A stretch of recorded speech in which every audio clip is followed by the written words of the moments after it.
من الشيطان الرجيم. بسم الله الرحمن الرحيم. يا أيها الذين آمنوا لا تقولوا راعنا وقولوا انظرنا واسمعوا وللكافرين عذاب أليم.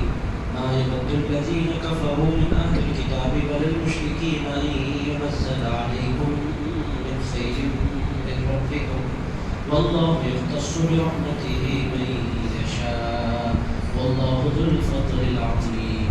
ما ننسخ من آية أو ننسها نأت بخير منها أو مثلها ألم تعلم أن الله على كل شيء قدير. ألم تعلم أن الله له ملك السماوات والأرض وما لكم من دون الله من ولي ولا نصير. أم تريدون أن تسألوا رسولكم كما سئل موسى من قبل ومن يتبدل الكفر بالإيمان فقد ضل سواء السبيل. ود كثير من أهل الكتاب لو يردونكم من بعد إيمانكم كفارا حسدا من عند أنفسهم من بعد ما تبين لهم الحق فاعفوا واصفحوا حتى يأتي الله بأمره إن الله على كل شيء قدير. وأقيموا الصلاة وآتوا الزكاة وما تقدموا لأنفسكم من خير تجدوه عند الله إن الله بما تعملون بصير. وقالوا لن يدخل الجنة إلا من كان هودا أو نصارى تلك أمانيهم قل هاتوا برهانكم إن كنتم صادقين. بلى من أسلم وجهه لله وهو محسن فله أجره عند ربه ولا خوف عليهم ولا هم يحزنون. صدق الله العظيم. وبلغنا رسوله النبي الأمين المتين الصادق الكريم ونحن على ذلك لمن الشاهدين والشاكرين والحمد لله رب العالمين. وقال الله تبارك وتعالى في شأن حبيبه ونبيه ورسوله إن الله وملائكته يصلون على النبي يا أيها الذين آمنوا صلوا عليه وسلموا تسليما. اللهم صل على سيدنا مولانا محمد اللهم صل وسلم وبارك على حبيبك سيدنا ومولانا محمد وعلى آله وصحبه ووارث حاله ومنفر كماله وابنه الكريم وولده الشريف الغوث الأعظم الحمد لله رب العالمين. معزز و مکرم بزرگوں نوجوان دوستوں عزیز ساتھیوں، اللہ تعالیٰ کے فضل اس کے کرم سے اس کی توفیق سے سورہ بقرہ کے 13ویں رکوع کی تلاوت کی میں نے سعادت حاصل کی ہے اور یہ رکوع مبارک جملہ 9 آیات پر مشتمل ہے. بہرحال عزیزان گرامی قدر مختصر سے وقت میں ان آیات کی توضیح اور تشریح آپ کی خدمت میں رکھنے کی میں سعادت حاصل کروں گا. بہت خوبصورت مضامین اب ہر اتوار کی طرح اس اتوار بھی آئے ہیں. درس قرآن میں بیٹھنے والے وہ خوش نصیب انسان ہوتے ہیں جن کو اللہ رب العزت کی مرضی معلوم کرنے کا موقع نصیب کرا ہے. عزیز دوستوں، یہ کسی بھی بیان میں یہ موقع نصیب نہیں ہوتا. چونکہ میں خود جمعہ کے لیکچرز کرتا ہوں. ہوتا کیا ہے کہ جمعہ کا جو لیکچر ہوتا ہے، جمعہ کا جو بیان ہوتا ہے، خطیب کے دل میں اللہ کوئی موضوع ڈالتا ہے اور اس پر تحقیق کر کے اپنے ریسرچ کر کے اس پہ وہ بیان کر دیتا ہے. ایک پرٹیکولر موضوع پر کوئی بھی خطیب خطاب کرتا ہے. جمعہ درس قرآن کی خصوصیت کیا ہے؟ اس میں جتنے مضامین مسلمان کے لیے ضروری ہیں وہ سارے مضامین اس میں آ جاتے ہیں. شرط کیا ہوتی ہے کہ انسان اہمیت دے کر سنے اور سوالات اگر پیدا ہو رہے ہیں، اشکالات اگر پیدا ہو رہے ہیں تو ان کو دور کرنے کی کوشش کریں.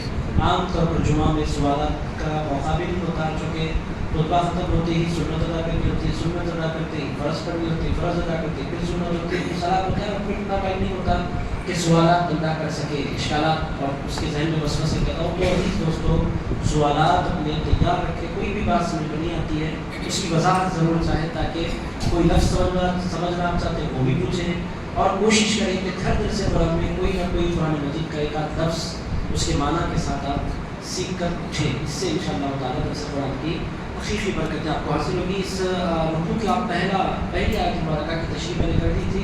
صرف دوہراتا ہوں, ایک بات ذہن نشین ہو جائے گی, پھر ہم آگے بڑھتے ہیں. اللہ تعالیٰ فرماتا ہے یا ایھا الذین آمنوا, یہ آیت کی ہو گئی تھی شرح, پھر بھی تھوڑی سی تفصیل آپ کی خدمت میں رکھ دیتا ہوں تاکہ پھر ہم کنیکٹڈ ہو سکیں آگے کی آیات سے. عزیزان گرامی, یہ پہلا موقع ہے جب اللہ نے اپنے بندوں کو مخاطب فرمایا ہے, ایمان والے بندوں. اس سے پہلے صرف اللہ تعالیٰ نے انسانوں سے مخاطبت فرمائی تھی قرآن مجید میں, یا ایھا الناس, اے انسان. یہ ہوا تھا یا ایھا الذین آمنوا, اے ایمان والو. یہ اللہ تعالیٰ اپنے حبیب کے غلاموں کو اللہ نے یہ ٹائٹل عنایت فرمایا. آپ کو, ہم کو اللہ نے یہ ٹائٹل دیا ہے اے ایمان والو. عزیز دوستو, یہ ٹائٹل حضرت آدم علیہ السلام سے لے کر حضرت عیسیٰ علیہ السلام کی امت تک کسی بھی امت کو اللہ نے اس طرح مخاطب نہیں فرمایا, اے ایمان والو. یہ بہت بڑی عزت ہے, بہت بڑا شرف ہے جو اللہ تعالیٰ نے اپنے مصطفیٰ کے غلاموں کو عطا فرمایا. اس سے پہلے جتنی قومیں ہوتی تھیں ان کو یا قوم نوح, یا قوم لوط, یا قوم ہود, اس طرح کے کلمات سے اللہ پاک ان کو مخاطب, اے ہود کی قوم, اے نوح کی قوم, اے لوط کی قوم, اے اسماعیل کی قوم. اس طرح اللہ رب العزت ان سے مخاطب ہوتا ہے. مگر اللہ تعالیٰ نے اپنے حبیب کے غلاموں کو جب مخاطب کرنے کا ارادہ فرمایا تو یا قوم محمد کہنے کے بجائے اللہ تعالیٰ نے فرمایا اے ایمان والو. ایسی سب سے بڑی شان ہے, بڑا مرتبہ ہے کہ اللہ تعالیٰ ہم کو ایمان کی سرٹیفکیٹ عطا فرما رہا ہے. یہ اللہ تعالیٰ کا ہم پر بڑا احسان ہے, بڑا فضل ہے کہ اللہ تعالیٰ نے ہم جیسے نکمے بندوں سے فرمایا اے ایمان والو. عزیز اس سے کوئی معمولی سعادت نہیں ہے. تو یہ پہلا موقع ہے. آپ جانتے ہیں 12 رکوع گزر جانے کے بعد پہلی مرتبہ اللہ تعالیٰ اپنے بندوں سے کلام کر رہا ہے. یہ پہلی مرتبہ ایڈریس کرنا, یہ تو کلام اللہ ہی کا ہے, باتیں اللہ ہی کی, مگر ایڈریس کرنا جس کو آپ کہتے ہیں, ایڈریس کرنا, مخاطب ہونا کسی قوم کے ساتھ, یہ پہلا موقع. یا ایھا الذین آمنوا, اے ایمان والو. اب یہ پہلی مرتبہ اللہ کا خطاب بندوں سے ہو رہا ہے. کیا موضوع ہوگا جس پر اللہ تعالیٰ ایمان والوں سے ایڈریس کر رہا ہوگا؟ تو اللہ تعالیٰ نے پہلی مرتبہ جب اپنے بندوں سے اپنے کلام میں خطاب فرمایا تو سب سے پہلے جو اللہ تعالیٰ نے بات بیان فرمائی وہ بات ادب رسول کی. دوستوں, بہت سے لوگ کہتے ہیں یہ ادب کچھ بھی نہیں ہے, عبادت اصل ہے, ادب سے کچھ بھی لینا دینا نہیں ہے. عزیز دوستوں, اللہ تعالیٰ اس غلط فہمی کو دور کر رہا ہے. ارشاد فرماتا ہے نادانو, ادب ہے تو پھر عبادت بھی قبول ہے, ادب نہیں ہے تو پھر عبادت بھی قبول نہیں ہے. عزیز دوستوں, شیطان کے پاس کیا نہیں تھا؟ اس کے پاس علم تھا, اس کے پاس عبادت تھی, سب کچھ اس کے پاس تھا. محروم کس سے تھا؟ شیطان محروم تھا ادب سے. اس نے کہا میں اللہ کو مانتا ہوں, اللہ کے پیغمبر کو نہیں مانتا. آج بھی یہ لاجک چل رہی ہے, ہم اللہ کو مانتے ہیں مگر ہم سے رسول کی تعظیم نہیں ہوتی. اللہ فرماتا ہے نادانو, جو رسول کی تعظیم نہیں کرتا وہ سرے سے مسلمان ہی نہیں رہتا. مسلمان ہونا اس بات پر موقوف ہے کہ بندہ دل دماغ سے حضور کے گھر کا غلام بن جائے, حضور کی بارگاہ کا باادب بن جائے. جو ان کا باادب نہیں ہوتا اس کی کوئی عبادت قبول نہیں ہوتی. عزیزان گرامی, ایک صوفی کے پاس, ایک اللہ کے ولی کے پاس ان کے پوترے رہتے تھے. بچہ تھا, تعلیم حاصل کرنا تھا. پچھلے زمانوں میں لوگ بزرگوں کی خدمت میں بیٹھا کرتے تھے. بچے نے پوچھا, میرے دادا یہ مجھے بتایا حضرت کہ ادب جو ہے اس کی اہمیت کیا ہے, ادب کی اہمیت کیا ہے؟ وہ لوگ مثالوں کے ذریعے باتیں سمجھاتے تھے. انہوں نے فوراً ایک گھڑا اٹھایا اور گھڑا اٹھا کر اس کو دے دیا, دے کر فرمایا یہ لے جاؤ اور اس سے پانی بھر کر لاؤ. وہ بندہ گھڑا لے کر ندی تک پہنچا, پانی اس نے بھر لیا اور پانی بھر کر جب اس نے اوپر رکھا اور لانے لگا تو راستے میں ہی بہت سا پانی بہہ گیا اور جب وہ لوٹا تو گھڑا خالی ہو گیا. تو میں نے آپ سے ادب پوچھا تھا, آپ نے ایک ایسا ٹوٹا گھڑا مجھے دے دیا کہ میرے کپڑے بھیگ گئے اور پانی بہہ گیا. آپ سے میں نے ادب کے بارے میں پوچھا تھا, آپ نے مجھے سزا دی. تو حضرت نے فرمایا چلو کوئی سزا نہیں تھی, کپڑے بھیگ گئے بدل لو, کوئی مسئلہ نہیں ہے, مگر اس ایک مثال کے ذریعے میں تمہیں کچھ واضح کرنا چاہتا تھا. انہوں نے پوچھا وہ کیا ہے؟ ارشاد فرمایا انسان اپنے اعمال کے گھڑے کو مختلف عبادتوں سے بھرتا چلا جاتا ہے, اپنے اعمال کے گھڑے کو. اور ہوتا کیا ہے, اس گھڑے میں بے ادبی رسول کا سراغ ہوتا ہے. اور زندگی پر انسان جو کچھ جمع کرتا ہے وہ سمجھتا ہے میں جمع کر رہا ہوں, مگر جب اس گھڑے کو لے کر وہ اللہ کی بارگاہ میں حاضر ہوتا ہے, اللہ فرماتا ہے تیرے میرے بندے تو خالی گھڑا لے کر آیا ہے. گھڑا تو اس کا بھرتا ہے جس کے دل میں مصطفیٰ کا ادب ہوا کرتا ہے. ادب ہی نہیں ہے تو سراغ پڑ گیا ہے اعمال کے اس گھڑے میں. اب اس آپ جب اللہ کے حضور حاضر ہوں گے, اللہ نے آگے خود وللکافرین عذاب الیم, اللہ آگے فرماتا ہے کافروں کے لیے تو سخت اور دردناک عذاب ہے. یہ کافر کون ہو گئے؟ اب آپ آیت سنیے ہوا کیا. کچھ لوگ آتے تھے حضور کی خدمت میں بیٹھتے تھے مسلمان، اور حضور کی بات جب سنتے تھے، حضور کا انداز تکلم کیا ہوتا تھا، حضور عام طور پر چیختے نہیں تھے. رسول اللہ علیہ السلام کا بڑے سلیقے سے رسول اللہ علیہ السلام ہاں منبر پر اگر کھڑے ہوں تو پھر کبھی کبھی حضور پاک علیہ السلام خطیبانہ اسلوب اختیار فرماتے اور آواز بلند بھی کرتے، چہرے کا رنگ بھی متغیر ہوتا، تقریر جب منبر پر ہوتی. مگر عام طور پر جب بیٹھک ہوتی تو حضور نرم انداز میں گفتگو فرماتے، بڑی نرمی کے ساتھ حضور کا کلام ہوتا. صحابہ کرام پن ڈراپ سائلنس اس بات کو سنتے. مگر اگر کوئی بات ان کی سمجھ میں نہیں آتی، اب رسول اللہ ہے، ان کا علم، ان کا مرتبہ، تو کوئی بات ان کو سمجھ میں نہیں آتی تو صحابہ ادب کے ساتھ حضور کی خدمت میں کرتے رہا، آئینہ یا رسول اللہ سرکار ہماری رعایت فرمائیں. ہم نہیں سمجھ پائے، چونکہ ہر انسان کے ایمان کا لیول الگ الگ ہے. ابو بکر، عمر، عثمان، علی، ان کا لیول الگ ہے. ان کے بعد اسلام قبول کرنے والے، دور دور سے آنے والے، پہلی ملاقات کرنے والے کہتے رہا، آئینہ یا رسول اللہ سرکار ہماری رعایت کیجیے. رعایت کیجیے کا مطلب سرکار ایکسکیوز اس معنی میں ہوتا ہے، سرکار ہمارا خیال فرمائیے، ایسا اس کا انداز میں بولتے ہیں. تو یہ وہ لوگ بولتے صحابہ یہ جب بولتے تو دل کی گہرائیوں سے بولتے، ادب کا لحاظ رکھ کر بولتے، محبت دل میں سما کر بولتے. نعوذ باللہ کوئی بے ادبی کا ان کے دل میں کوئی شائبہ نہیں ہوتا. مگر ہوتا کیا، یہ کہتے رہا آئینہ، اور یہ لفظ کو دنیا نے کیچ کر لیا. حضور کی مجلس میں آ کر بیٹھنے کے بعد دور سے پکارتے، کوئی بات ان کی سمجھ میں نہیں آتی یا جان بوجھ کر پکارتے، راعینا یا محمد، راعینا. راعی کا مطلب ہے بکریاں چرانے والا. راعینا کا مطلب یہ ہے اے ہمارے چرواہے.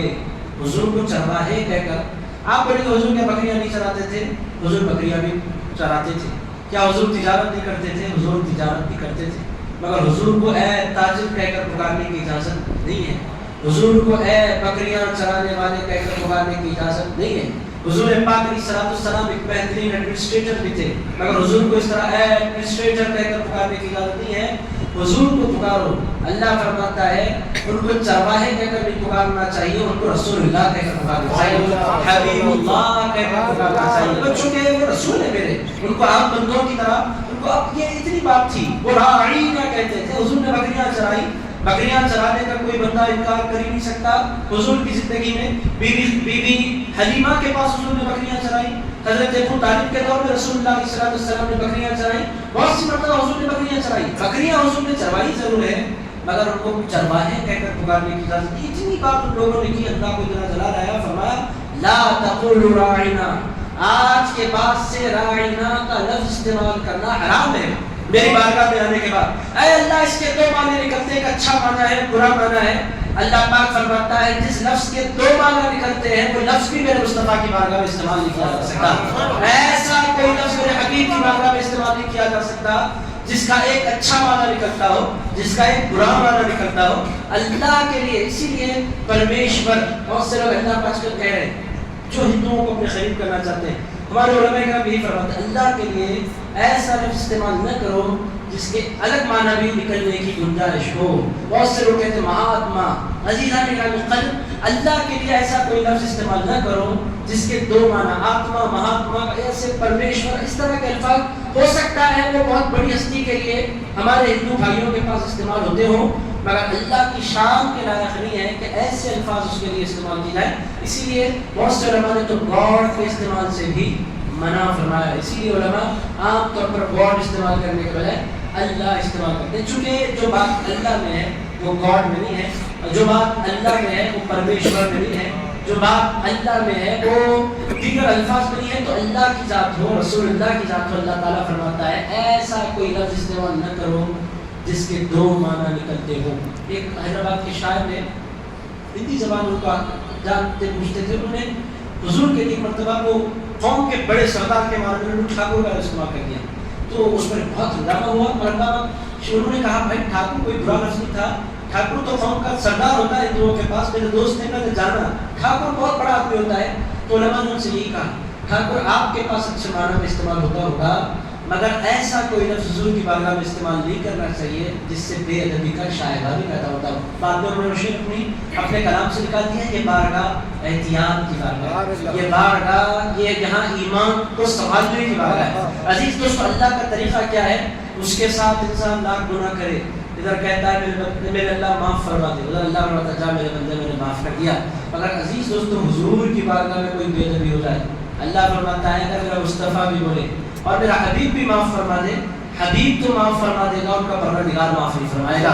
عزیز دوستو آیت یہ ہے، آپ اب ایک قصے سناؤں تو میں نے آپ کی خدمت میں بھی کیا تھا، حضور نے ایک بندے کے لیے 70 مرتبہ، ایک بندے کے لیے حضور نے باضابطہ نماز جنازہ پڑھی، اس کی مغفرت مانگی، اللہ نے فرمایا میرے حبیب آپ کا بے ادب تھا، آپ ایک مرتبہ نہیں، تستغفر لهم 70 مرۃ، اے میرے حبیب آپ ایک بار نہیں 70 مرتبہ اس کی بخشش مانگے، میں سب کچھ کرنے والا ہوں، تیرے بے ادب کو بخشنے والا نہیں ہوں۔ فَلَن يَغْفِرَ اللَّهُ لَهُمْ، لن کے ساتھ اللہ ہرگز اس کو معاف نہیں فرمائے گا۔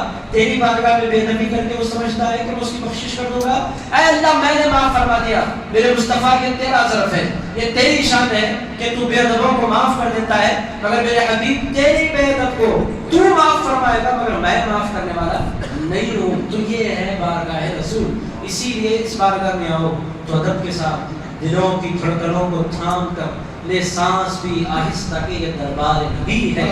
عزیزان گرامی سانس بھی لو تو آہستہ لو، یہ دربار نبی ہے۔ حضرت فاروق اعظم بیٹھے ہیں مسجد میں، دونوں باتیں کر رہے ہیں، دونوں کی آواز بلند ہے۔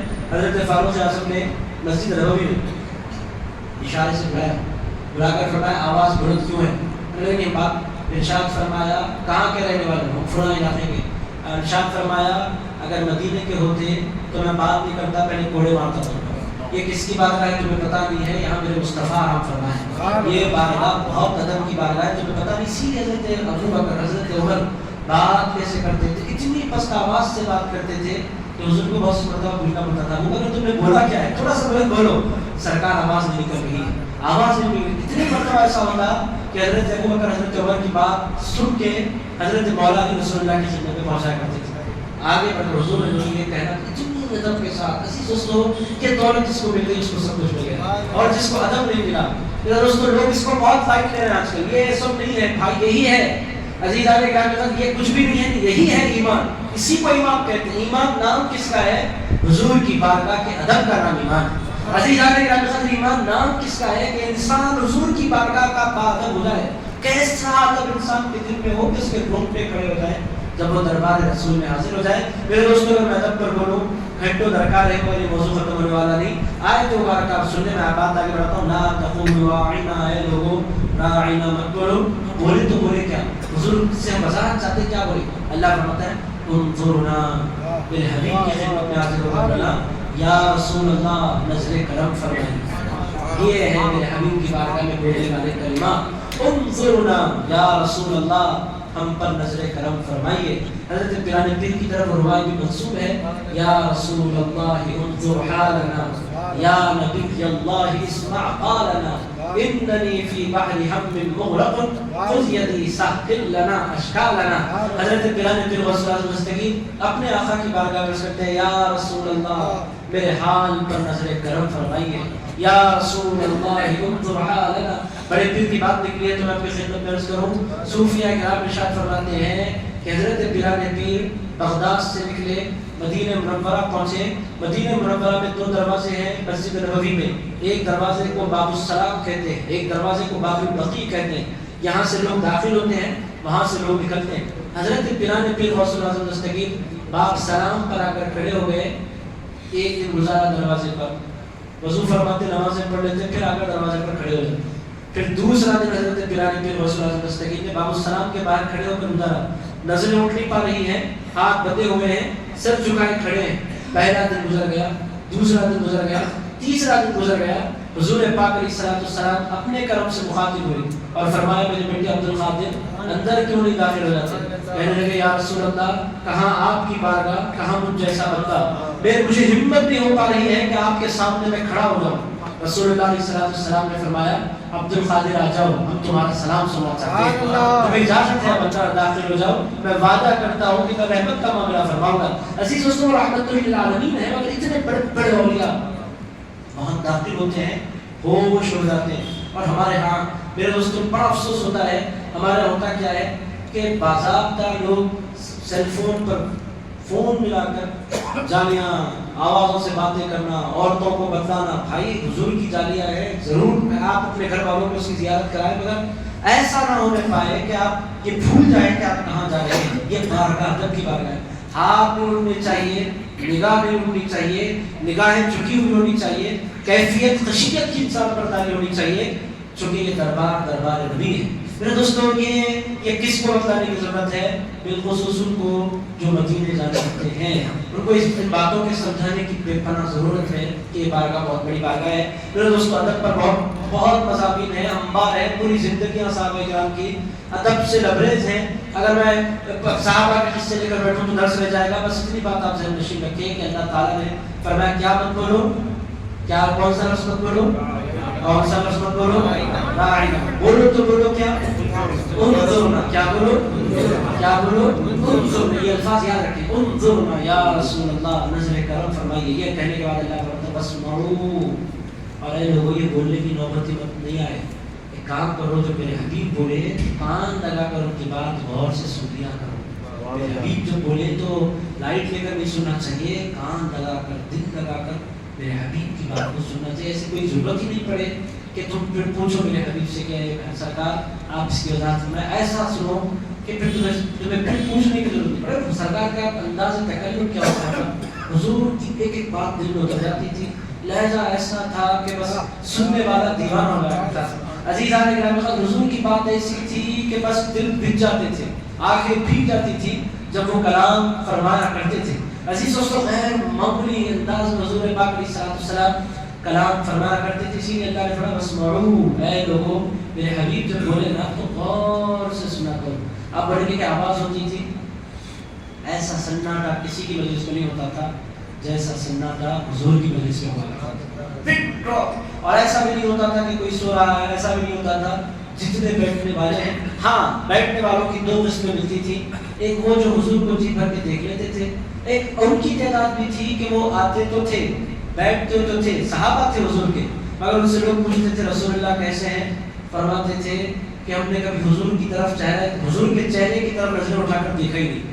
ہیبت حضور کی، رعب ایسا ہم پر طاری ہوتا تھا کہ حضور کی بارگاہ میں پہنچتے ہی نظریں خود بخود جھک جاتی تھی اور ہمارے اندر یہ تاب نہیں رہتی تھی کہ حضور کی نظروں سے نظریں ملا سکیں. ایسے بھی صحابہ کرام، بہت قریبی صحابہ کرام، آپ حضور کا حلیہ ہم بیان بھی کر سکتے. ارے بھائی آپ نے دیکھا ہے تبھی تو صاحب دیکھا ضرور ہے ایمان لاتے وقت، مگر اس کے بعد سے پھر کبھی نگاہیں اٹھی نہیں. ان کو دیکھتے تھے ہم تو نگاہوں میں طاقت نہیں رہتی تھی کہ پھر سے تو دوست قسم کے صحابہ تھے.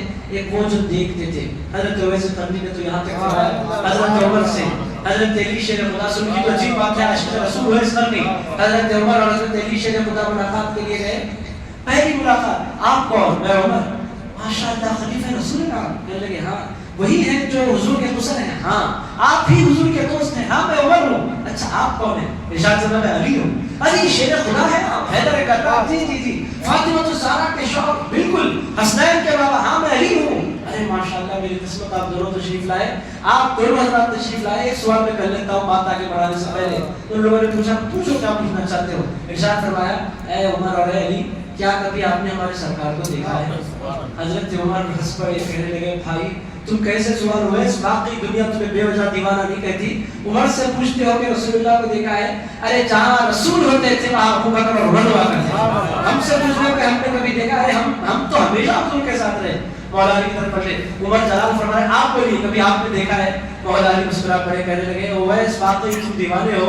ارے اویس تمہیں پتا نہیں ہے میں کعبے کے اندر پیدا ہوا تھا.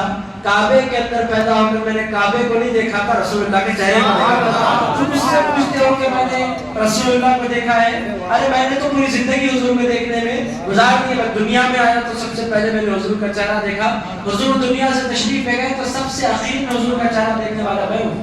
وہ ایسے قلبی مسکرائے، مسکرا کر ارشاد فرمایا میں اللہ کی عزت کی قسم کھا کر کہتا ہوں اے عمر تم نے بھی میرے رسول کو نہیں دیکھا، اور اے علی تم نے بھی میرے رسول کو نہیں دیکھا. ان لوگوں نے کہا کہ کہنا کیا چاہتے ہو؟ کہنے لگے اگر وہ اپنی شان کے مطابق آ جاتے تو دنیا میں کس کے پاس طاقت تھی کہ حقیقی جلوے کو دیکھ سکے؟ ان کو تو صرف ایک ذات نے دیکھا ہے، اس ذات کو پروردگار کہتے ہیں. وہ کیا تھا؟ ارشاد ارشاد فرمانے لگے وہ تو 70,000 پردوں کے اندر اپنے حسن کو چھپائے ہوئے تشریف لائے تھے. وہ پردوں کے بعد آپ نے دیکھا ہے اگر وہ پردے اٹھا دیں تو اس کے اندر یہ مجال ہے کہ ان کا چہرہ تک سکے. عزیزان گرامی خاطر یہ باتیں بہت سے لوگوں کی سمجھ میں آئی, یہ ہائی لیول کی باتیں ہیں. حضرت اویس قرنی کی باتیں ہر ایک کی سمجھ میں نہیں آتی. بہت سے لوگ اچھا نہیں دیکھا تو کیا دیکھا, صحابی نہیں ہے ہمارے بھائی, یہ الگ لیول کی باتیں ہیں کہ تمہارے عقل میں آنے والی نہیں ہے. یہ عاشقوں کی باتیں ہیں, شمالی ہی سمجھا کرتے ہیں. عزیزان گرامی خاطر جس کو پیار نہیں ہوا وہ کیا جانے محبوب ہے کیا. عزیزان گرامی خاطر وہ جس کو محبت نہیں ہوئی اس کو پتا کیا چلے کہ مصطفیٰ کہتے کس کو ہے. عزیزان گرامی خاطر یہ اویس کو پتا ہے کہ مصطفیٰ ہے کون, حضور ہے کون. عزیز دوستو اویس قرنی تو کہتے ہیں میرے سرکار کو اللہ کے علاوہ کسی نے نہیں دیکھا. اسی لیے حضرت ابوبکر صدیق سے مخاطب ہو کر حضور نے فرمایا لم یعرفنی حقیقتی سوائے ربی.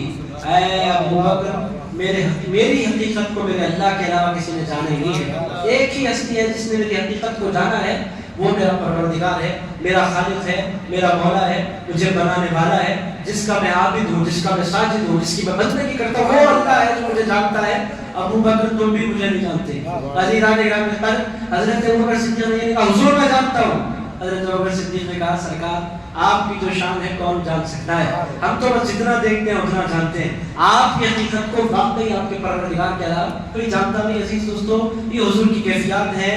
ادب ہی پر پورا درس ختم ہو رہا ہے. آپ کے موضوع ایسا ہے کہ دوستو میں آپ کی خدمت میں عرض کروں اہل سنت کے پاس سب سے بڑی دولت کیا ہے, میں آپ کی خدمت میں عرض کروں. لوگ کہتے ہیں میں سنی ہو جاؤں تو کیوں ہو جاؤں, آپ لوگوں کے پاس ہے کیا, مدرسے زیادہ ہیں, لٹریچر زیادہ ہے, تعلیم زیادہ ہے, ایجوکیٹڈ لوگ آپ کے پاس ہے کیا.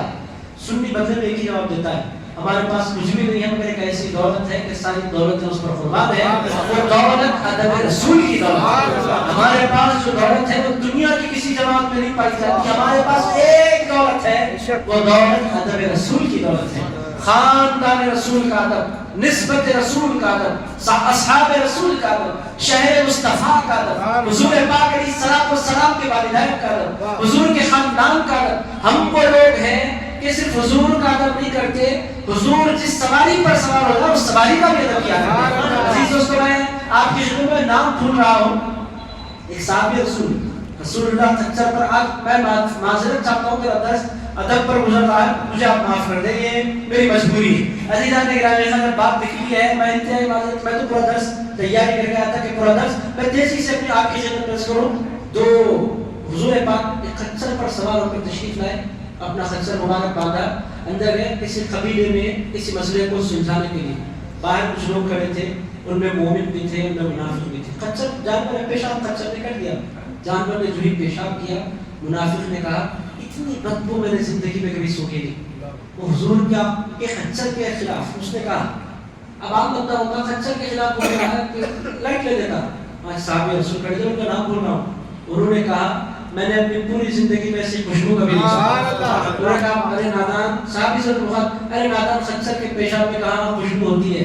انہوں نے فرمایا خچر میرے مصطفیٰ کا خچر ہے, اگر ایمان تمہیں نصیب ہوگا تو تمہیں پتہ چلے گا. عزیز دوستو یاد ہے خچر کے پیشاب کی بے ادبی بھی صحابہ کو برداشت نہیں ہوتی تھی. حضرت ابو ہریرہ کے بارے میں آتا ہے عزیز دوستو حضور نے ان کو دیکھا دور, حضرت ابو ہریرہ کو, حضرت ابو ہریرہ ہے, حضور کو جو ہی دیکھا چھپ گئے گلی میں, اور رسول اللہ نے ابو ہریرہ پھر صحابہ پھر چھپ گئے. رسول اللہ نے کہا ابو ہریرہ کو کیا ہو گیا, میرے سامنے نہیں آتا. رسول اللہ مرضی بھائی اس کی اگر وہ ملنا نہیں چاہتا تو پھر آئے کچھ دیر کے بعد, میں صاف پاکیزہ کپڑے پہن کر حضور کی السلام علیکم الصلوۃ والسلام علیکم, آؤ ابو ہریرہ بیٹھو, کیوں بھاگ رہے تھے میرے سے چھپ کر.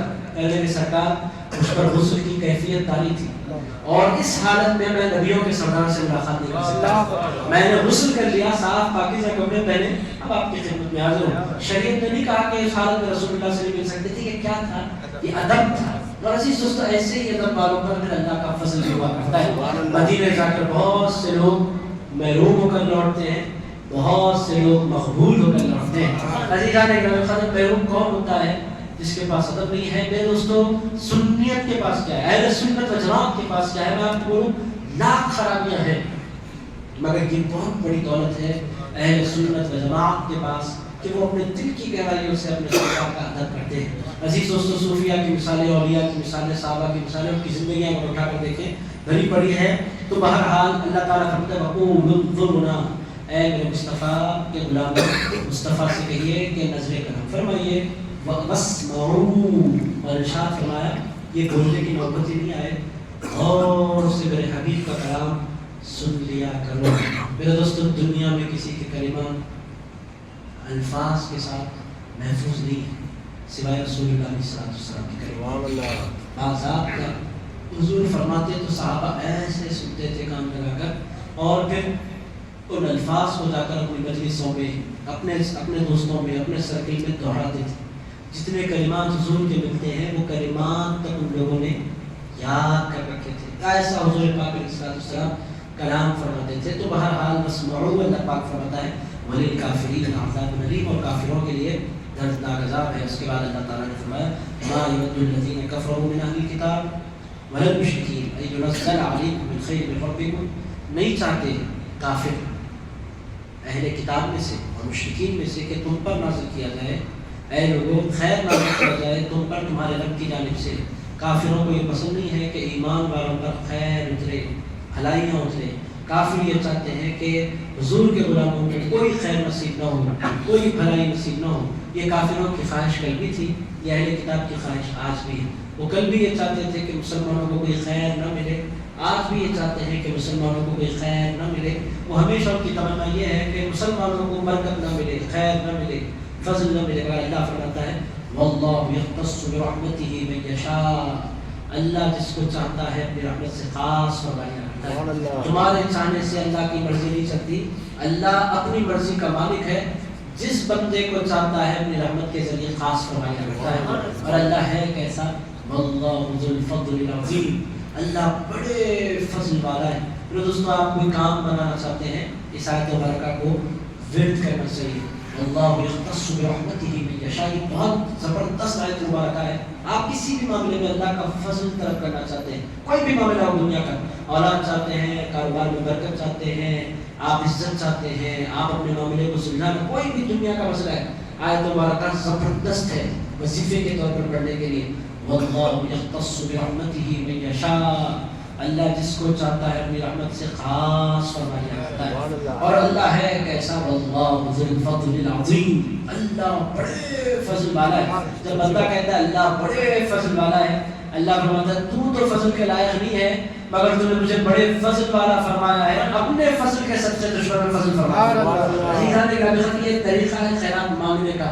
آپ کوئی بھی کام، کوئی بھی مسئلہ اگر آپ اپنا حل کروانا چاہتے ہیں، اس کے لیے کوئی وظیفہ چاہتے ہیں، آیت مبارکہ کو یاد کریں، واللہ یختص برحمتہ من یشاء، اللہ جس کو چاہتا ہے، اس کے پاس کوئی کیٹیگری نہیں، جس کو چاہتا ہے وہ کرم فرمانے پر آئے، خطاؤں پر عطا فرما دیا کرتا ہے۔ وہ بڑی شان کا مالک ہے، وہ جس کو چاہتا ہے اپنی رحمت سے خاص فرما دیا کرتا ہے۔ یہ اللہ ہے۔ عزیزان گرامی قدر، اللہ اگر اپنی رحمت نہیں فرماتا تو نہ آپ عزت سے بیٹھتے، نہ میں عزت سے بیٹھتا۔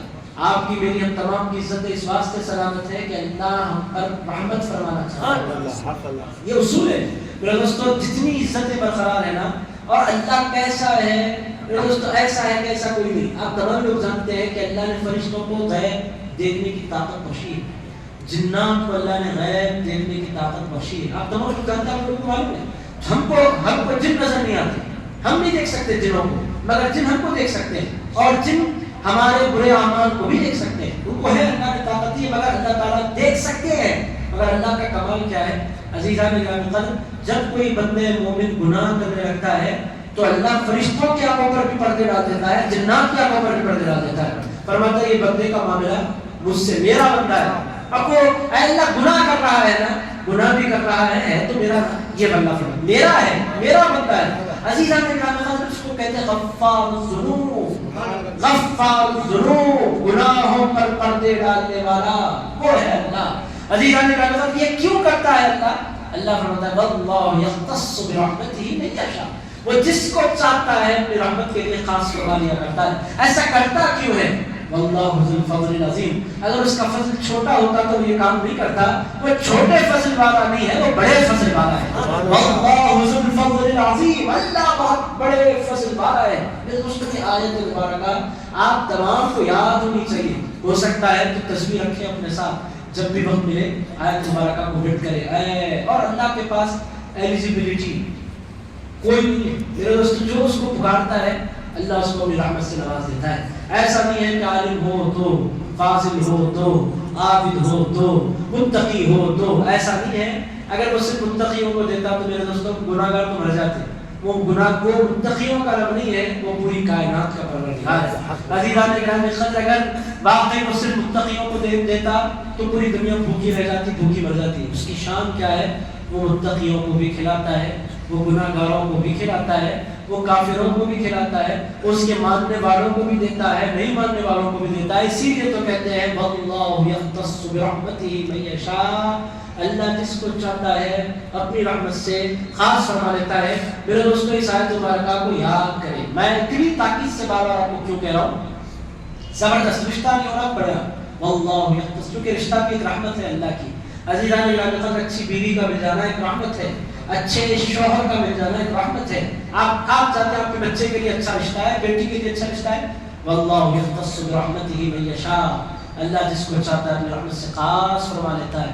واللہ ذو الفضل العظیم، اور اللہ بڑے فضل والا ہے. آپ دیکھیں پھر کام کیسے نہیں بنے گے. مگر شرط یہ ہے کہ انسان ایمان کے ساتھ پڑھے، شرط یہ ہے کہ انسان یقین کے ساتھ پڑھے، شرط یہ ہے کہ انسان دل لگا کر پڑھے. واللہ یختص برحمتہ من یشاء. آپ پڑھیے واللہ یختص برحمتہ من یشاء. واللہ یختص برحمتہ واللہ ذو الفضل العظیم. واللہ ذو الفضل العظیم. یہ آیت مبارکہ آپ ضرور یاد رکھیں، پڑھیں گے انشاءاللہ. پھر اس کو کوئی بھی کام، اس کو زبردست وظیفے، مجرد وظیفے کے طور پر آپ پڑھ سکتے ہیں. اور آپ کی خدمت میں عرض کروں کہ ہر وہ کام بنے گا اگر آپ یقین کے ساتھ اس کو پڑھیں. آخری آیت پڑھ دیتے ہیں آج کی عزیز دوستو. اس کے بعد اللہ تعالیٰ فرماتا ہے ما ننسخ من آیت او ننسها نأتی بخیر منها او مثلها الم تعلم ان اللہ علی کل شیء قدیر. یہ آیت مبارکہ کا پس منظر کیا ہے؟ اللہ تعالیٰ پہلے کوئی حکم دیتا تھا، پھر اللہ تعالیٰ اس حکم کو منسوخ فرما دیا کرتا تھا. ایسا کیوں کرتا ہے اللہ تعالیٰ کی شان. عزیز دوستو بطور مثال اللہ نے پہلے بیت المقدس کی طرف رک کر کے نماز پڑھنے کا حکم دیا. 17 مہینے حضور نے مسجد سرکار کے شہر مدینہ منورہ میں حضور نے 17 مہینے تک بیت المقدس بھی جس کو کہتے ہیں، بیت المقدس بھی جس کو کہتے ہیں، اس کی طرف رک کر کے نماز پڑھا. اللہ نے اچانک وہ منسوخ کیا. فرمایا اب تمہیں کعبے کی طرف رک کر کے نماز پڑھنا ہے. تو یہودیوں میں بڑی حجت کہنے لگے اگر یہ کلام اللہ کا ہوتا تو حکم نہیں بدلتے. اللہ تعالیٰ نے جواب دیا ما ننسخ من آیت، ہم کوئی آیت کو منسوخ نہیں کرتے، اور ننسیہا نہیں بھلاتے، نأتی بخیر منہا او مثلہا، ہم لاتے ہیں اس کے بدلے میں اس جیسا کوئی حکم یا اس سے بہتر کوئی حکم ہم لا لیتے ہیں. اللہ بہتری جانتا ہے. بیت المقدس کی طرف کیوں نماز پڑھوے؟ اللہ کی مرضی. کعبے کی طرف کیوں پھیر دیا؟ اللہ کی مرضی. اللہ حکم بدلتا کیوں ہے؟ اللہ فرماتے ہیں کتاب میری ہے، حکم میرا ہے، جو چاہے نازل فرماؤں، جو چاہے کرے. اسی طرح کا مسئلہ متع کا جو نکاح ہے. عزیزان متع کا نکاح کس کو کہتے ہیں؟ متع کا جو نکاح ہوتا ہے اس میں ہوتا کیا ہے؟ انسان کسی خاتون کو مہر دیتا ہے نامنل، اور نکاح کے وقت ہی کہہ دیتا ہے میں تم سے 1 مہینے کے لیے نکاح کر رہا ہوں. اللہ نے اجازت دی تھی شروع میں. کیوں دی تھی؟ صحابہ کرام بہت دور رہتے تھے اپنے شہروں سے، کئی مہینوں کے لیے، ایک سال گزر جاتا، 6 مہینے گزر جاتے. تو جن بستیوں میں وہ جاتے، اگر وہاں سے ان کو خواتین مل جاتی تو ان سے میں 1 مہینے کے لیے ہوں، میں آپ سے نکاح کرنا چاہتا ہوں، نکاح ہو جاتا. اللہ نے اجازت دی. اس کے بعد اللہ تعالیٰ نے نکاح متع کو حرام قرار دے دیا. کیوں دے دیا؟ عورتوں کی حرمت برقرار نہیں رہتی، لوگ استعمال کریں گے پھر چھوڑ دیں گے. اللہ نے حکم تبدیل فرمایا. یہ اللہ کی شان ہے. ہمارے جو بدقسمتی سے ہمارے پاس شیعہ ایک فرقہ ہے، میں کھلا کی خدمت، وہ آج بھی نکاح کرتے ہیں. آج بھی 2 گھنٹوں کا نکاح، 10 گھنٹوں کا نکاح. آپ لوگ حیرت سے سن رہے ہیں. 10 گھنٹوں کا نکاح، 24 گھنٹوں کا نکاح. پیسے دے کر یہ مہر ہے، یہ خطبہ ہے 10 منٹ. وہ خطبہ بھی لمبا نہیں پڑا جاتا، وہ پوری دعاؤں کے ساتھ خطبہ نہیں ہوتا. الحمدللہ 2 منٹ کا خطبہ، سائنس قصہ ختم. متع کا نکاح، 1 دن کا نکاح، 8 دن کا نکاح، 10 دن کا. کوئی بھی کنٹری جاتے ہیں وہ نکاح کر لیتے ہیں. بیوی ہر کنٹری میں ان کی بیوی ہوتی ہے، جاتے ہیں نکاح کر لیتے ہیں، وقت گزار لیتے ہیں، پھر لوٹاتے ہیں. اللہ تعالیٰ نے پہلے اجازت دی. اجازت دینے میں بھی حکمت تھی. اللہ نے بعد میں منع فرما دیا. منع فرمانے کی بھی حکمت تھی. منع فرمانے کی حکمت بالکل سمجھ میں آتی ہے. اجازت کیوں دی اللہ نے؟ اللہ کی مرضی، اللہ کی شان، اپنے مصطفیٰ کے صحابہ پر اللہ کا احسان. وہ جو چاہے فرمائے. اس نے اپنی اجازت، اپنی مرضی کا اختیار وہی فرما. اللہ ہم کوئی حکم دیتے ہیں اور اس کو منسوخ کر دیتے ہیں. صحابہ کرام نے بعض ایسی صورتیں بھی قرآن میں اتری تھیں کہ صحابہ کرام تہجد کے لیے کھڑے ہوئے سورہ فاتحہ پڑھی, پڑھنے کے بعد بسم اللہ نہیں پڑھتے ان لوگوں نے, سورت پڑھنا چاہتے ہیں, الفاظ زبان پر ہی نہیں آ رہے, وہ سورت کے جو نازل ہوئی تھی یاد ہی نہیں آ رہی وہ سورت, لاکھ کوشش کر لی دوسرے دن حضور کی خدمت سے کہا وہ سورت ہم نے پڑھی تھی, اللہ نے فرمایا اللہ نے اس سورت کو منسوخ فرما دیا, اور نہ صرف منسوخ فرمایا بلکہ اللہ نے تمہارے ذہنوں سے بھی اس کو بھلا دیا. اللہ کے پاس ہے تختی, جس کی تختی پر جو چاہے رکھے, جس کی تختی سے جو چاہے میٹ دے, اللہ ہے. عزیزان گرامی وہ ایسا کیسے کر سکتا ہے؟ اللہ لم تعلم ان اللہ علی کل شیء قدیر, آپ نہیں جانتے کہ اللہ ہر چیز پر قدرت رکھنے والا ہے. کلام اس کا ہے, جو چاہے ناسخ کرے جو چاہے منسوخ کرے. اس کی بہت سی مثالیں قرآن مجید میں ہمیں مل جاتی ہیں. بعض مرتبہ آیت ہی مل جاتی تھی, بعض مرتبہ آیت تو رہ جاتی تھی, اس کا حکم ختم ہو جایا کرتا تھا. عزیزان گرامی اس کی بھی مثالیں قرآن مجید میں ہیں. اس کو ناسخ اور منسوخ کا علم کہتے ہیں. حضرت مولانا شیخ خدا مسجد میں بیٹھے ہیں, منبر پر ایک بات میں بیٹھ کر تقریر کر رہا ہے. مولانا کہنا اپنے تقریر نماز ختم کی, بلایا میں تقریر روکوں, حضرت مولانا روکو تقریر, اس نے تقریر روک دی, ڈراؤ پوری مسجد حاضر ہوئی. جی شہید تھے, شیخ خدا تھے. جی حضرت ارشاد فرمایا تقریر جو بتا کر رہا ہے, تم تقریر کر رہے تمہیں ناسخ اور منسوخ کا علم ہے؟ جی میں ناسخ منسوخ نہیں جانتا.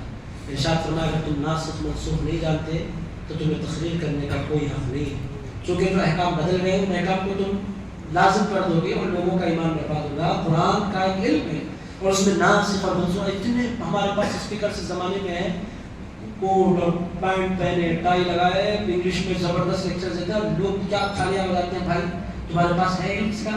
یہ ناسخ کیا ہے وہ نہیں معلوم, یہ منسوخ ہے کہ تقریر کرنے پر آپ بیٹھے کیوں, یہ لفظ میں نہیں معلوم, نسب کس کو کہتے ہیں, ناسخ کیا ہوتا ہے. اور ہماری پبلک اتنی دیوانی ہے میرے دوستو, اسی لیے تقریر بھی سنے تو تقریر بعد میں سنے, تقریر کرنے والا کون ہے پہلے یہ جانے. عزیزان گرامی یہ دین کا علم ہے. ایک بندہ حضرت امام احمد بن حنبل کے پاس بہت اچھا قرآن پڑھتا تھا مگر سنی نہیں تھا, معتزلی تھا. حضرت امام احمد بن حنبل کے پاس اس کے قرآن قانون کی بہت دور تھی, اچھا پڑھتے ہیں. ہمارے شیعہ بھائی بھی بہت اچھا قرآن پڑھتے ہیں, قرآن اچھا, ہمارے غیر مذہب کے ہمارے جو مسلک کے بھی بہت اچھا قرآن پڑھتے ہیں. امام احمد بن حنبل کے پاس کو لوگوں نے لایا, معتزلی ہے سرکار, زبردست قرآن پڑھتا ہے. کان بند کر دیا حضرت امام احمد تو ارے قرآن ہے. ارشاد فرمایا میں قرآن بھی اس سے سنتا ہوں جو مصطفیٰ کا غلام ہے. میں قرآن بھی سننا, ارے قرآن میں کہنے لگا قرآن بھی نہیں سننا چاہتا, میں اس کے لیے اپنے کان کھولتا ہی نہیں جس کا دل مصطفیٰ کے لیے کھلا ہوا نہیں ہے. میرا دل, میری سماعتیں اور میرا سننا اس کے لیے ہے جو قرآن بعد میں پڑھتا ہے, رسول اللہ کا پہلے کیا کرتا ہے. جو رسول اللہ کے بچوں کا وفادار نہیں, حضور کے اصحاب کا وفادار نہیں, وہ لاکھ اچھا قرآن پڑھے میں اس سے کچھ لینا دینا نہیں. ارے قرآن میں نہیں سنتا بھائی, میں قرآن مجھے قرآن نہیں سننا ہے, قرآن میں بعد میں سنتا ہوں, ایمان میں پہلے دیکھا کرتا ہوں. یہ ہے باتیں ناسخ اور منسوخ کی. آخری آیت پڑھ دیتا ہوں اسی جیسی, الم تعلم ان اللہ لہ ملک السماوات والارض. اے حبیب کیا آپ نہیں جانتے, یہ حبیب سے مخاطب اللہ ہوتا ہے. اللہ کیا سب جانتے ہیں, پھر اللہ اپنے حبیب سے بات کیوں کرتا ہے؟ اللہ تعالیٰ فرماتا ہے تو سب میرے بندے, مگر جو بات کرنے کا مزہ تجھ سے آتا ہے کسی اور سے کرنے کا نہیں آتا. الم تعلم میرے حبیب کیا آپ نہیں جانتے, ان اللہ لہ ملک السماوات والارض, کہ زمین اور آسمانوں کی بادشاہت اللہ کے لیے ہے. حبیب نہیں جانے گا تو جانے کا کون؟ حبیب بھی مسکراتے ہوئے اللہ تیرے پوچھنے کے انداز پر بھی قربا جائے, تو مجھ سے پوچھتا ہے میں جانتا کہ نہیں جانتا ہے. اللہ میں جانتا بھی ہوں, مانتا بھی ہوں, تیری ساری بادشاہتوں سے باخبر بھی ہوں. اے اللہ جو نہیں جانتے ان سے پوچھنا چاہیے, مجھ سے کیوں پوچھتا ہے؟ اللہ تعالیٰ فرمائے گا میرے حبیب وہ اندھوں سے کیا پوچھے, میں تجھ سے پوچھوں گا چونکہ تو جاننے والا ہے. کوئی مانے کوئی نہیں مانے مجھے کوئی فرق نہیں پڑتا میرے حبیب, تو بول دے کہ میں بادشاہ ہوں اور میں خوش ہوں گا, کیونکہ تیری زبان سے سننے کا مزہ ہی کچھ اور ہے. الم تعلم, ہے میرے حبیب کیا آپ نہیں جانتے, ان اللہ لہ ملک السماوات والارض, کہ زمین اور آسمانوں کی بادشاہت اللہ کے لیے ہے. وما لکم من دون اللہ, اللہ کو چھوڑ کر تمہارے لیے من ولی ولا نصیر, نہ کوئی دوست ہے نہ کوئی مددگار ہے. اللہ اگر فضل فرمائے تو علی بھی مددگار ہے, اللہ اگر فضل فرمائے غوث اعظم بھی مددگار ہے, اللہ اگر فضل فرمائے غریب نواز بھی مددگار ہے, اللہ اگر فضل فرمائے بندہ نواز بھی مددگار ہے. اللہ اگر فضل اٹھا لے اور اللہ اگر نہیں چاہے تو یہ پورے اولیاء مل کر بھی ایک ذرہ بھی نہیں بدل سکتے. عزیزان گرامی, یہ ایمان کی بنیادوں میں سے ہمارا ایمان کیا ہے کہ جتنوں کی مدد ہوتی ہے وہ اللہ کے اذن سے ہوتی ہے. غریب نواز کی مدد کو ہم مانتے ہیں, غوث پاک کی مدد کو ہم مانتے ہیں, مولا علی کو مشکل کشا ہم مانتے ہیں, مگر یہ نہیں بولتے کہ مولا علی کی مدد جو ہوتی ہے اللہ کی مرضی کے اگینسٹ ہوتی ہے. اللہ کی مرضی کے اگینسٹ نہ کوئی جا سکا ہے نہ کوئی جا سکتا ہے, وہ نبی ہی کیوں نہ ہو, وہ ولی ہی کیوں نہ ہو. میرے دوستوں, ولی کی کا کرم فرمانا, نبی کا کرم فرمانا, نبی کا مشکل کشائی فرمانا, یہ سب کچھ اللہ کے اذن کے ساتھ ہوتا ہے. وما لکم من دون اللہ من ولی ولا نصیر. یہ عقیدے کو کلیئر کر لینا بہت زیادہ ضروری. وہ اگر فضل فرمائے تو پھر علی بھی مددگار, وہ اگر فضل فرمائے تو غوث اعظم بھی مددگار. غوث الاعظم کہتے ہیں بڑے پیر کو, غوث الاعظم سب سے بڑی فریادوں کو دور کرنے والی ہستی, فریاد سب سے بڑے فریاد رس. لوگ ہم سے کہتے ہیں آپ اتنا بڑا کریڈٹ غوث الاعظم کو دیتے ہیں, سب سے بڑا فریاد رس, ایسا کیوں بولتے ہیں؟ ہم بولتے ہیں بھائی ہم یہ جب بولتے ہیں غوث الاعظم تو ہمارے دل میں یہ بات بھی پوشیدہ ہوتی ہے کہ غوث الاعظم کی مدد بھی ہوتی ہے تو اللہ کے فضل سے ہوتی ہے. غوث اعظم کی مدد بھی اللہ کے فضل کے بغیر نہیں ہو سکتی. اللہ جس پر فضل فرمانا چاہتا ہے اور اللہ جس کو اپنے فضل سے نوازنا چاہتا ہے اسے شیخ عبد القادر جیلانی کی چوکھٹ پر لا کر کھڑا کر دیتا ہے. اور عزیزان اگر اللہ اگر محروم کرنے پر آئے تو لاکھ کوشش کرے, غوث اعظم دستگیر تک پہنچ ہی نہیں سکتا. عزیزان گرامی, ایک شخص آئے, میں آخری بات ختم کرتا ہوں درس. ایک شخص آئے حضور پیران پیر غوث اعظم دستگیر کے پاس, آ کر کہنے لگے میرا نام جہنمیوں میں ہے, آپ اس کو جہنمیوں سے نکال کر جنتیوں میں داخل فرما دیں. غوث اعظم دستگیر نے اپنے ہاتھ اٹھایا, اے اللہ یہ بندہ آیا ہوا ہے پروردگار, اس کا نام جہنمیوں میں ہے, اے پروردگار فضل فرما, تجھے اپنی رحمتوں کا واسطہ فضل فرما اور اس کو جنتیوں میں داخل فرما. اللہ رب العزت کی جانب سے الہام ہوا. عزیز اس کو الہام ہوتا ہے اللہ والوں پر, اب یہ نہیں سمجھنے والے نہیں سمجھتے, جو جانتے ہیں ان کے لیے میں اس کر رہا ہوں. عزیزان اللہ الہام فرماتا ہے اپنے نیک بندوں سے. میں وہی نہیں کہہ رہا, وہی تو حضور پر ختم ہو گئی, وہی الگ ہے, الہام الگ ہے. الہام الگ ہے, وہی الگ ہے. وہی پر ایمان نہیں لانے والا سرے سے ایمان والا ہی نہیں رہتا, کافر ہو جاتا ہے. الہام کا نہیں ماننے والا کافر بھی ہوتا ہے, گنہگار ہوتا ہے, چونکہ اللہ کے ولیوں کے الہام کا انکار کرتا ہے. یہ چھوٹے لیول کی خطا ہے مگر ہے. الہام ہوا غوث اعظم دستگیر پر, اے عبد القادر اس کو جہنمی بنانے کا میں نے فیصلہ فرما لیا. حضرت پیران پیر نے اس بندے سے مخاطب ہو کر فرمایا فیصلہ تمہارے جہنمی ہونے کا ہو چکا ہے, اب میں کیا کروں؟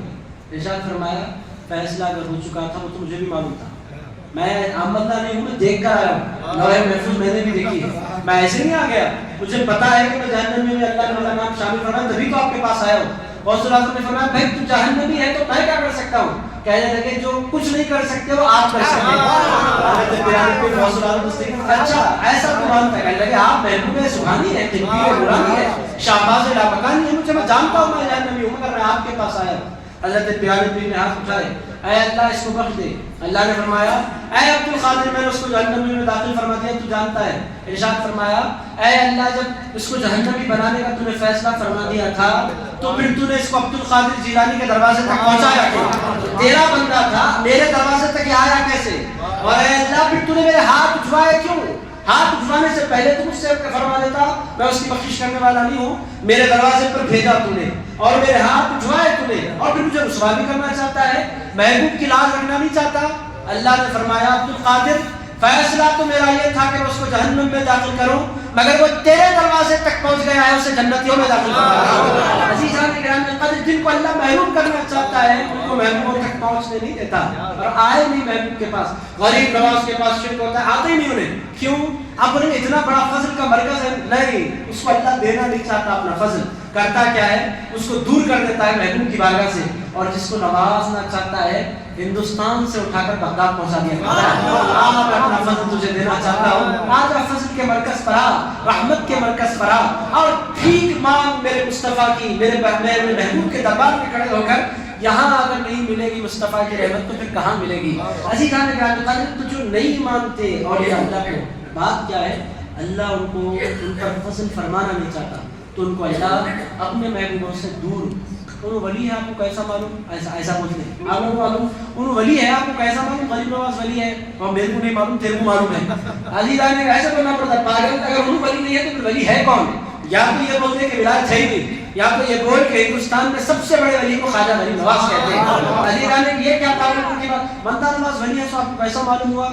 ارے بھائی پوری دنیا بول رہی ہے دن رات کرامتوں کا ظہور ہو رہا ہے، پاگل ہے، اندھا ہے، کیا ہے تو عزیزان گرامی میں کیا بولیں گے؟ اگر عزیزان آپ کو ایسا ہے پر کیسا آپ کو پڑھ کر پوچھو وہ سورج ہے اوپر تیرے کو معلوم؟ ارے ہمیں کو معلوم ہے وہ سورج ہے، اندھے سورج سے بڑھ کر دکن میں بندہ نواز کا فیض چل رہا ہے، تو ہے کہاں نادان اندھا ہے؟ عزیز اس ایسا بندہ بولتا کیوں ہے جب اس کو پتا ہے کہ وہ ہے اور ان کی خدمات ہیں؟ یوسف کتا بندہ واسطے کہیں گزارا ہے، یوسف بابا شریف بابا کہاں چاہیے آپ کو پتا چلے گا، یوسف بابا شریف بابا ولی ہیں آپ کو معلوم؟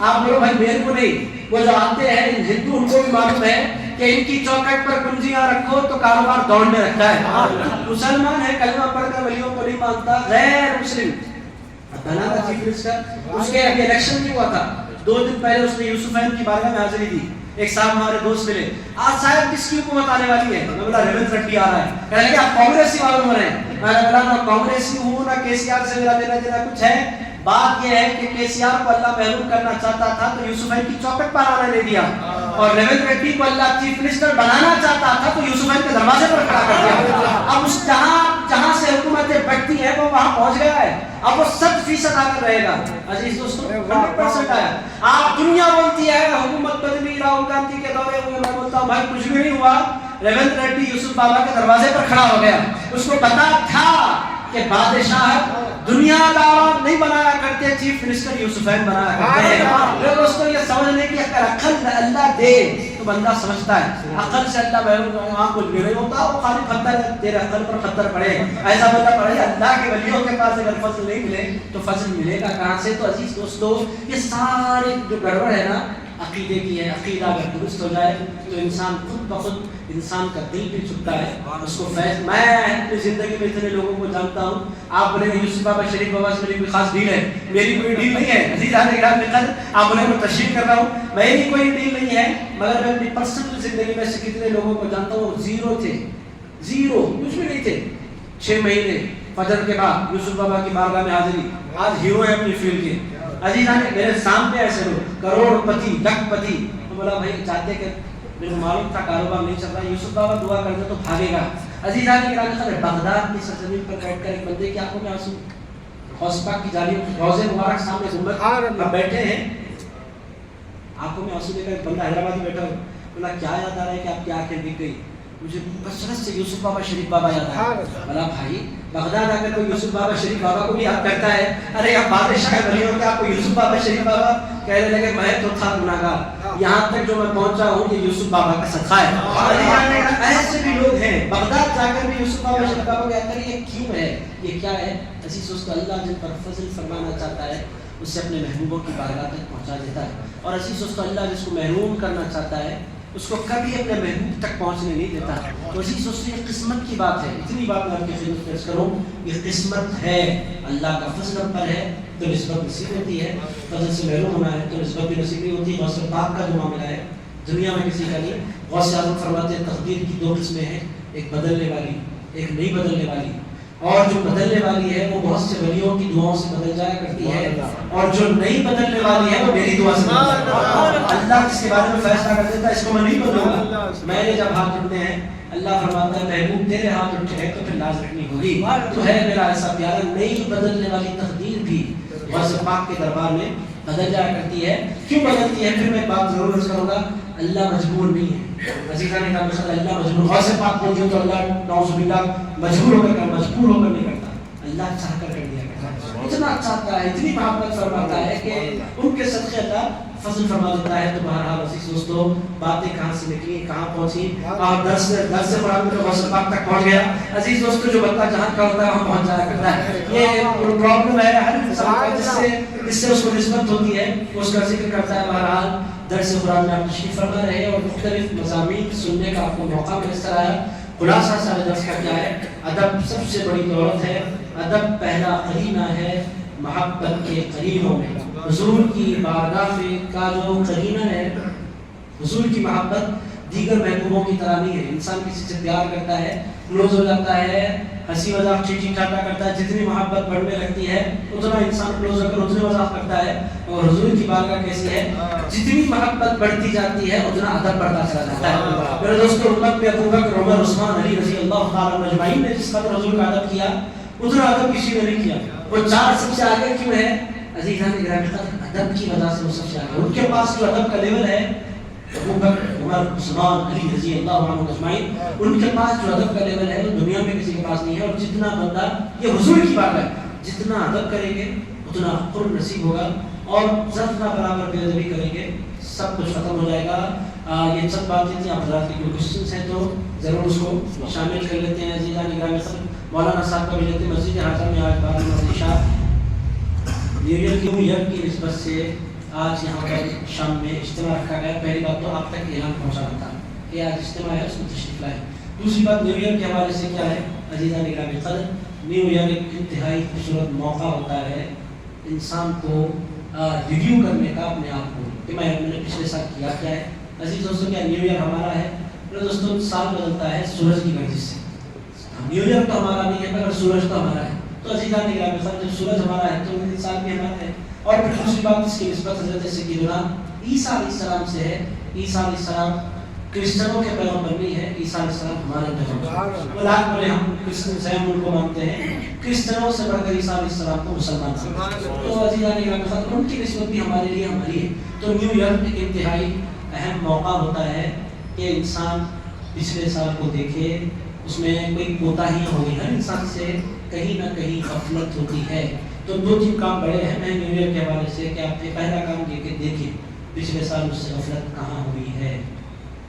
اگر کوئی فیلڈ آپ کو نظر آ رہی ہے جس میں آپ کی غفلت ہو رہی ہے, نئے سال میں اس غفلت کا ازالہ کریں. بطور مثال ایک مثال آپ کی خدمت کرتا ہوں, جیسے کہ آپ کی نماز باجماعت نہیں ہو پا رہی ہے.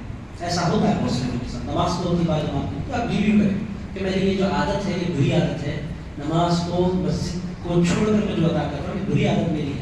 میں 2024 میں کوشش کروں گا کہ میں نماز مسجد میں ادا کروں. یہ بہت اچھا ہے کہ آپ ارادہ کریں. دوسری مثال بطور مثال, آپ رات میں دیر سے سوئے, 2023 آپ کا ایسا گزرا کہ آپ رات میں 12 بجے تک جگے یا 1 بجے تک آپ جاگتے رہے. بطور مثال آپ ارادہ کریں کہ 2024 میں عشاء کے فوری بعد سونے کا ارادہ کرنا, اچھی چیزوں کا ارادہ کرنا کبھی بھی ہو برا نہیں ہوتا. تو عزیز دوستوں یہ موقع ہوتا ہے. اور حضور کے حضرت عمر فرماتے ہیں حاسبوا قبل ان تحاسبوا, فرماتے ہیں لوگوں اپنا حساب خود کر لو اس سے پہلے کہ تمہارا حساب لیا جائے. تو سال کا اختتام موقع پر محاسبے کا وقت ہوتا ہے کہ انسان محاسبہ کرے کہ میں کون سا کام غلط کر رہا ہوں, اللہ کی بارگاہ میں توبہ کرے. اب رہی بات نیو ایئر کے جشن کی, تو عزیز دوستوں اس کی کوئی بنیاد اسلام کی تاریخ میں آپ کو نہیں ملتی. اولیاء اللہ نے اس طرح پٹاخے جلائے, آوازیں بلند کی, رات کے 12 بجے الٹی گنتی کی, گاڑی لے کر نکل گئے, روڈ پر چیخے چلائے. پھر دوستوں یہ اسلام کی بنیادوں میں سے نہیں ہے. محاسبہ ہو سکتا ہے مگر یہ سارے جشن, ناچ گانا, آج بڑی بے حیائی ہوتی ہے, بہت بےہودگی ہوتی ہے پوری دنیا میں. آپ لوگوں کو خبر بھی ہے آج کا جو دن ہے وہ بڑی بے حیائی کا دن ہوتا ہے, اور باضابطہ پبس بھر جاتے ہیں اور پاسز بکتے ہیں 5-5 ہزار میں. گانے کے کنسرٹس ہوتے ہیں, بڑی بڑی گانے والیاں شہر بلائی جاتی ہیں اور ناچ گانے ہوتے ہیں.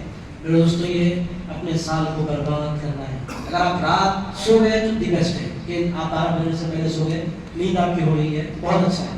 آپ آغاز کرنا چاہتے ہیں فجر سے کیجیے, تلاوت سے کیجیے. اگر آپ جاگ رہے ہیں قرآن سن کر اپنے سال کا آغاز کریں, مگر ایسا کوئی کام نہیں کرے جو اللہ اس کے رسول کو ناراض کرنے والا ہے. بقیہ باتیں شام میں کون آ رہا ہے مجھے نہیں پتا, جو بھی آئیں گے انشاءاللہ نیو ایئر کے حوالے سے وہ آپ کو کچھ نہ کچھ ضرور سمجھائیں گے. ایک فارمولہ اپنی زندگی کو بہتر بنانے کا میں آپ کی خدمت میں عرض کر دیتا ہوں. شیخ علی جمعہ مصر کے عالم دین ہیں, انہوں نے بیان فرمایا بہت خوبصورت بات, ہم اپنے سال کو بہتر کیسے بنائیں. فرماتے ہیں سال کو بہتر بنانا چاہتے ہو تو مہینے کو بہتر بناؤ, مہینے کو بہتر بنانا چاہتے ہو تو ہفتے کو بہتر بناؤ, ہفتے کو بہتر بنانا چاہتے ہیں تو اپنے دن کو بہتر بناؤ. لوگوں نے پوچھا ہم اپنے دن کو کیسے بہتر بناؤ, بڑی خوبصورت بات کی. ارشاد فرمایا ایک دن میں 24 گھنٹے ہوتے ہیں, 24 گھنٹوں کو 3 حصوں میں بانٹ دو. 24 گھنٹوں کو کتنے حصوں میں بانٹ دو؟ 3 حصے. وہ فرماتے ہیں 3 حصوں میں اگر بانٹ دو گے تو کتنے کتنے ہوتے ہیں؟ 8. وہ فرماتے ہیں 8 گھنٹے, پہلے 8 گھنٹے اپنی نیند کے لیے دو. نیند کے لیے دو کا مطلب 8 گھنٹے سونے سے پہلے کم سے کم 1 گھنٹہ پہلے فارغ ہو جاؤ اپنے کاموں سے. ہڑاہڑی کے ساتھ انسان کو نہیں سونا چاہیے, فون دیکھتے ہوئے انسان کو نہیں سونا چاہیے. فرماتے ہیں کہ 1 گھنٹہ کم سے کم سونے سے 1 گھنٹہ پہلے آپ فری ہو جائیں. بطور مثال سونے کا وقت 12 بجے ہے,